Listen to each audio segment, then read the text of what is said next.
中央 WR3 FCK 出してる We observed that your SC Angela is direct to us. What's the purpose of your act? Over.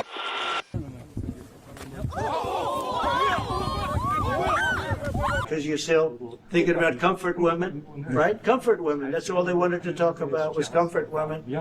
And I thought that was settled a few times over the decades. But Korea was very stuck on that. You understand? Today, we're digging into the hidden weak spots that put South Korea at risk. We'll stack what's written on paper against what's happening on the ground. On paper, the alliances sound ironclad.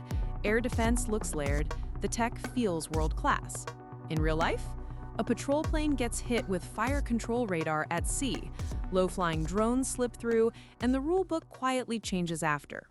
On paper, the economy looks unstoppable, export engine humming, steady currency, family policies improving. On the ground, it leans on a few big markets. The won shakes, record low births thin the bench. Here's the plan. We'll walk each piece, then link them. Small cracks, one chain. If you want the gap between ideals and reality, stay with me. We're going to talk about things rarely said out loud in Seoul. Some South Koreans haven't even heard parts of this. By the end, your picture of the country may look different, and that's the point. What's actually happening behind the scenes is shocking and might betray your belief. We expect alerts to fire, shipments to move, and quiet seas to stay quiet until the weak links snap. The cockpit recording, rules rewritten after the fact, a drone that slips through, a rescue that becomes a radar lock standoff.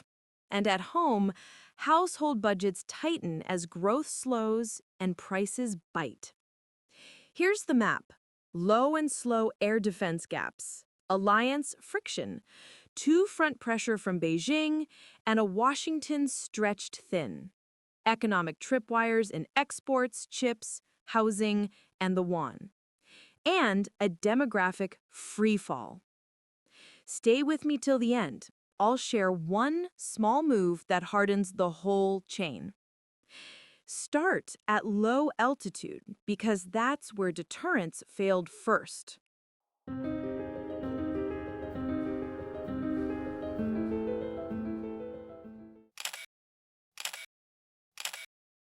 Deterrence is cracking.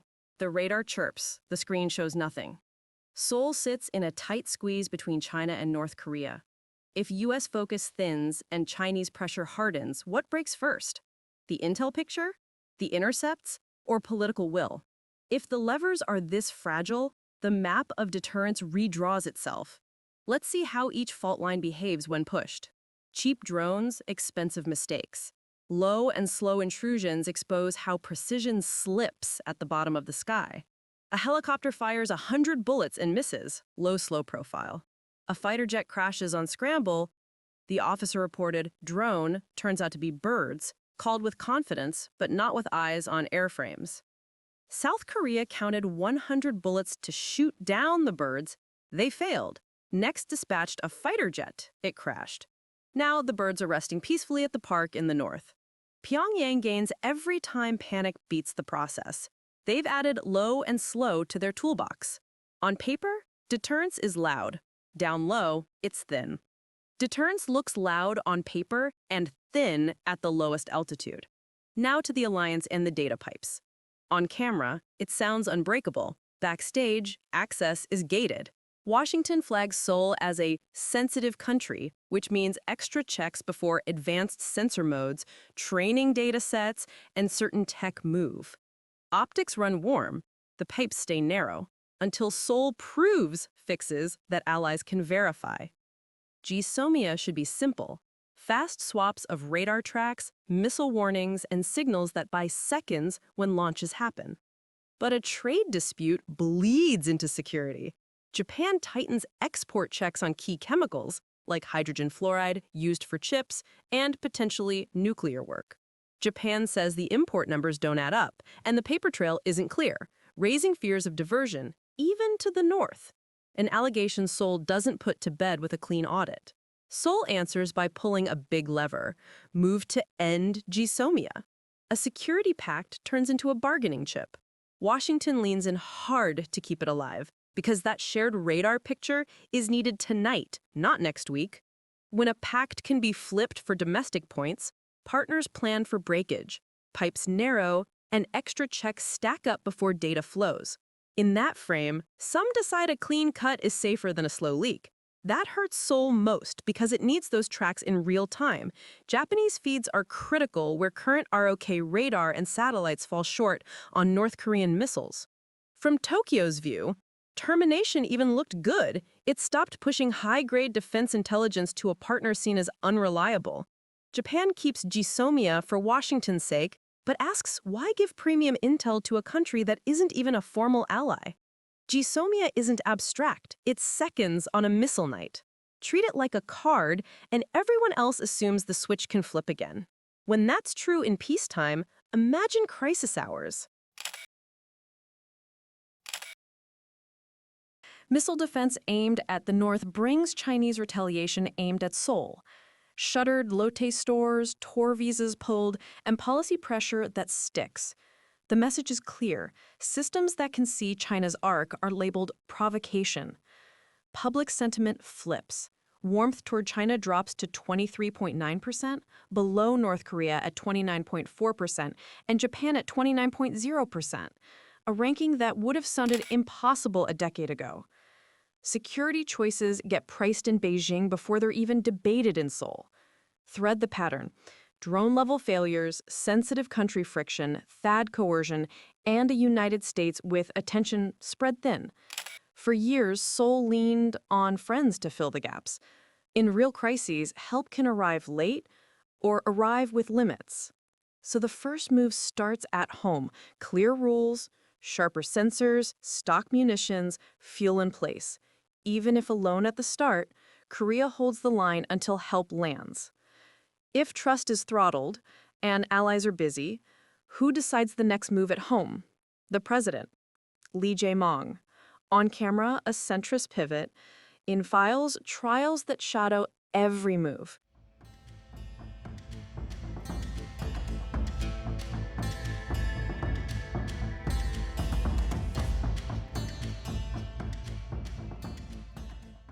I have a great relationship with Kim Jong-un. I hope it stays that way. I think it will. I have a very good relationship. I understand him. I spent a lot of free time with him talking about things that we probably aren't supposed to talk about. And, I get along with him really well. I think he has a country of great potential.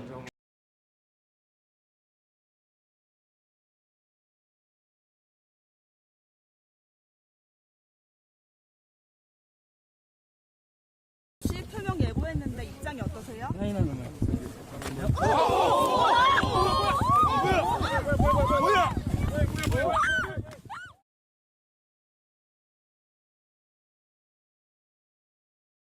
What if the South Korean election wasn't about policy at all, but about freezing 5 criminal cases long enough to gain pardon power?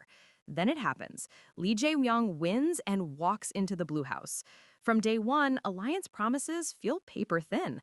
On camera, he sells centrism. Underneath, it reads survival first.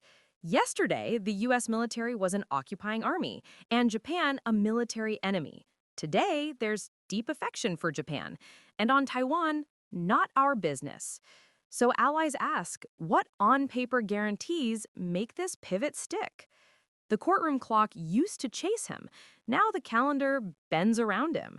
5 active cases, some carrying potential life sentences if proven, shadow every decision. A hunger strike buys time. Executive power could buy more. Is there a lever for self-pardon? And who could actually stop it? Prosecutors allege a back-channel cash deal to stage a foreign policy moment with the North. Price floated at $5 million, haggled down to $3 million, a private cutout in the middle, official hands kept clean, they say. The defense disputes it. One co-defendant has already been sentenced to 9 years and 6 months. If prosecutors prove their case, Lee could face life. Where's the document, the message that shows a direct this for that? Around the case, 7 figures tied to the saga died by suicide.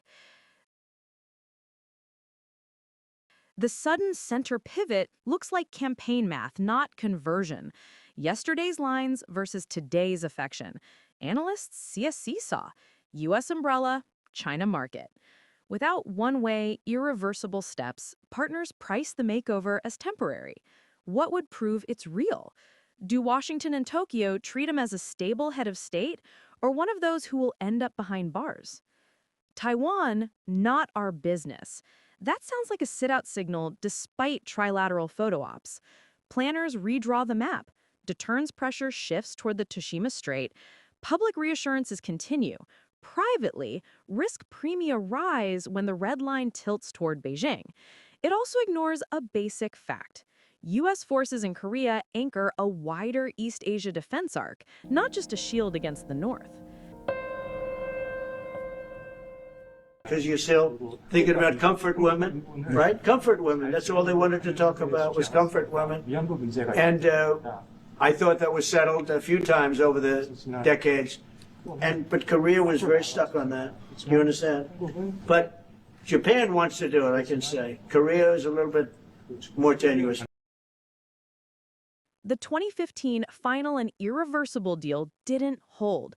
The Comfort Women fight moved to UNESCO's Memory of the World program and stayed alive overseas. Trust with Japan thinned, and so did confidence among allies who expect closure to mean closure. It signals a broader tilt, colder to the U.S. and Japan, warmer to China and North Korea, something even a U.S. president has been said to tire of hearing. If you look at the region and you want to project deterrence, you want to ensure the security of America's interests, it's better to have allies, because remember, in this area and region, we have a lot of allies, and China does not. Washington isn't buying it. Old lines, occupying army, the envoy insult, still sit in the file. The stance reads colder to the U.S. and Japan, warmer to China and the North. And President Trump prefers to talk to Pyongyang directly, not through Lee. First, pull systems down. Timelines, investigations, personnel. Then, if obtainable, pull the pardon lever. That risks a rule of law backlash, but there may be no institutional firebreak strong enough to stop it. Lay the pivots beside the money flows, the UNESCO track, and the court schedules, and a pattern forms. It looks less like policy than a trial management operating system. Alleged DPRK funding, delay tactics, and the Taiwan stance carry real security costs. So treat friendly soundbites as non-binding until they're bolted to irreversible paper. Build plans that survive leader changes, so East Asia's security doesn't keep stopping for Seoul's politics. If Taiwan is not our business, and Japan was once labeled enemy, where does that show up first? Listen for the lock-on, cockpit alarm, clear sky, a story that keeps changing. We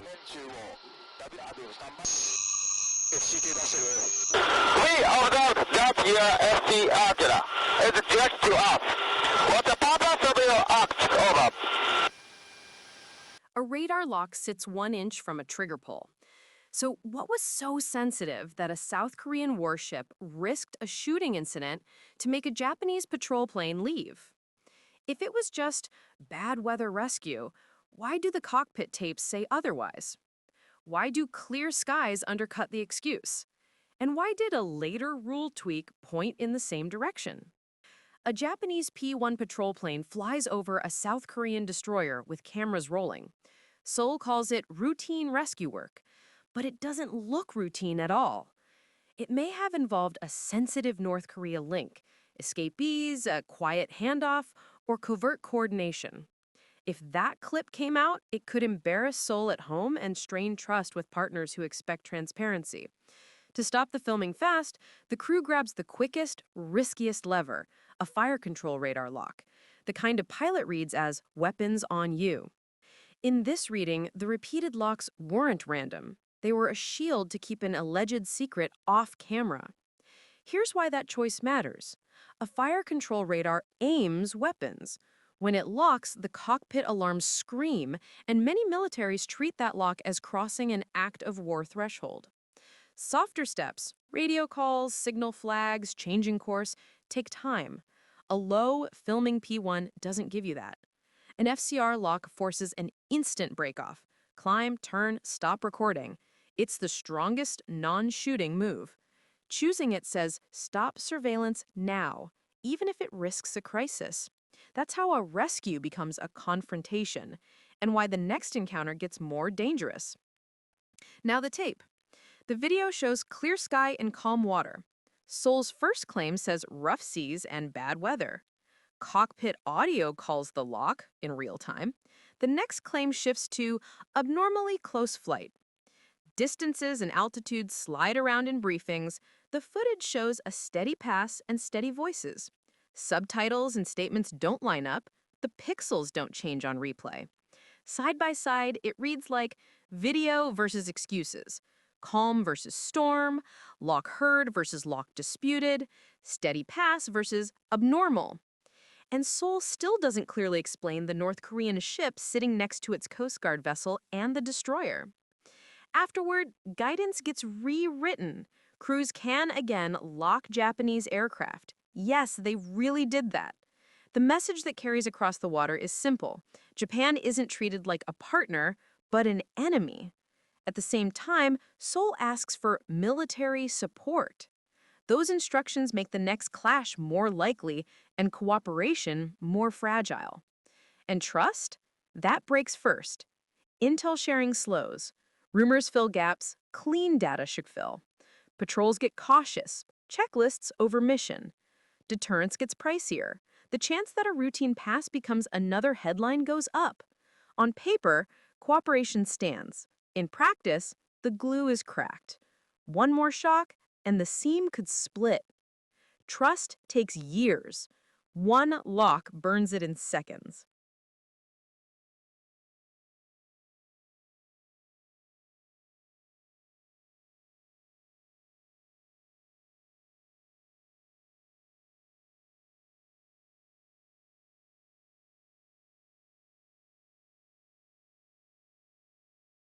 Next, follow the ripple. Exports, semiconductors, currency, births. The 4 linked weak points.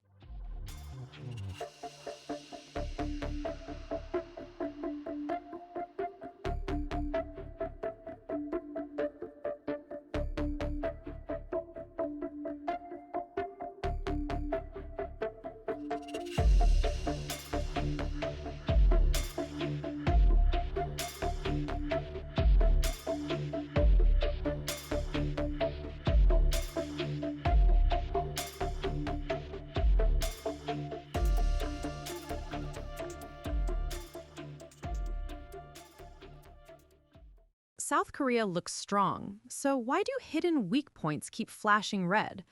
When trouble hits, it jumps across 4 links: exports, semiconductors, the won, and births.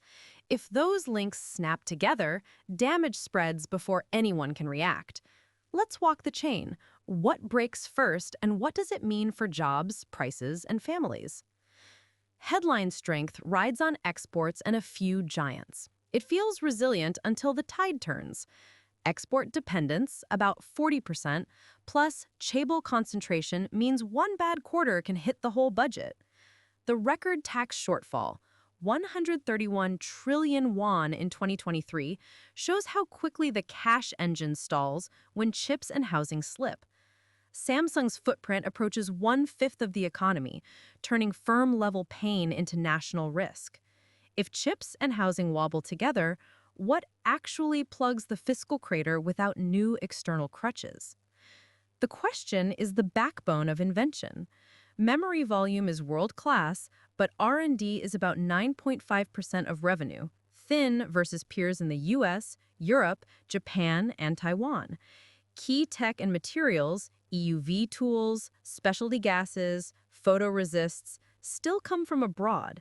Past betrayals in deals with partners in Japan and Taiwan damaged trust, raising the risk of sudden squeezes.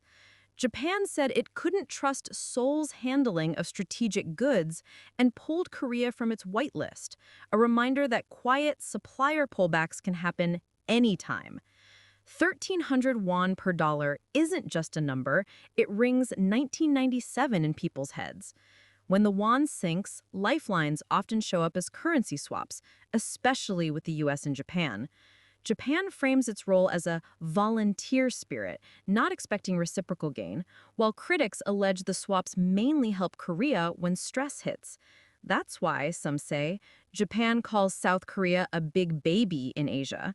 Defend the won and growth slows, delay defense and the spiral risk returns, the same high-wire act every Fed cycle. If the won pierces 1,300 during a chip slump, is there a rules-based backstop or just hopes of another swap rescue?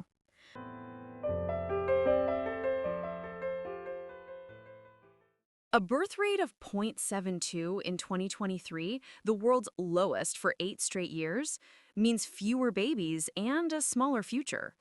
Daily pressures stack up. High housing and education costs, long hours, and narrow, elite job funnels.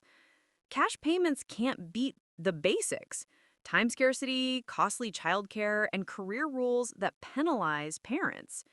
Resentment over inequality even sparks boycotts of domestic brands, signs of a social fabric under strain.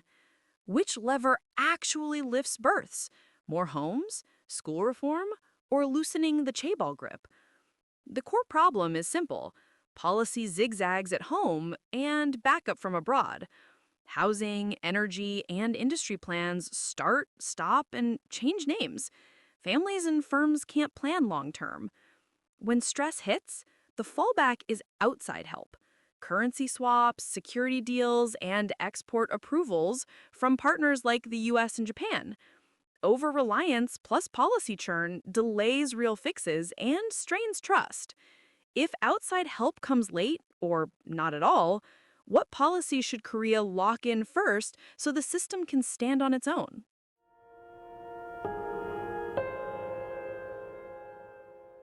Quick wrap-up. We've walked the hidden flaws. Polished image versus lived reality. Alliances look clean. In practice, the neighborhood moves fast. Friends hedge and timelines shrink. Leadership sounds tidy at the mic, then positions shift when pressure hits. The radar clash? Official lines tried to blur it. The tape cut through the fog.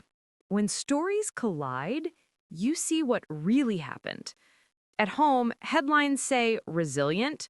The numbers say strained. Aging speeds up, talent thins, and budgets tug between defense, welfare, and growth. In one breath, words versus decisions, claims versus proof, pride versus pressure, that's the real picture. So what did we learn? We separated image from resilience. Simple test. Do the South Korean policies hold under stress, or only in speeches? If this raised your bar, keep the momentum. Share it with someone who still trusts the official story at face value. Tell me what stood out.